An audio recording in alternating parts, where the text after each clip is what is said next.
Welcome to Vahini TV. నేను మీ రమేష్ పోతరాజు. మూడు రంగుల జెండా పట్టి సింగమూలే కదిలినాడు ఒక్కడే కాంగ్రెసు సూర్యుడు అని పాటలు విన్నాం కదా. కానీ ఇప్పుడు ఆ ఒక్కడే వందలై వేలై ఓ ప్రవాహమై తెలంగాణను ముంచెత్తోంది కాంగ్రెస్ హవా. కౌన్సిలర్లు కార్యకర్తలతో ఆగని ఆ ప్రభావం నేడు సిట్టింగ్ ఎంపీ కాంగ్రెస్ తీర్థం పుచ్చుకునేదాకా పోయింది. తాజాగా పెద్దపల్లి ఎంపీ వెంకటేష్ నేత కాంగ్రెస్లో చేరడం సంచలనం రేపుతోంది.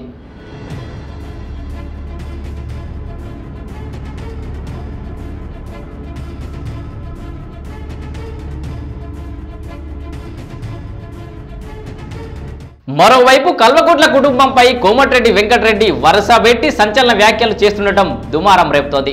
కేసీఆర్ జైలుకు వెళ్లడం ఖాయమంటూ పదే పదే వ్యాఖ్యలు చేస్తున్నారు.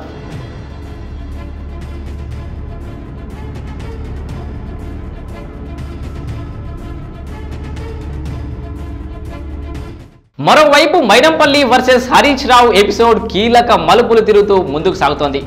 ఎన్నికలకు ముందే ఏడుకొండల ఎంకన్న సాక్షిగా శపథం చేసిన మైనంపల్లి అన్న విధంగానే సిద్దిపేట మీద నజర్ పెట్టాడు.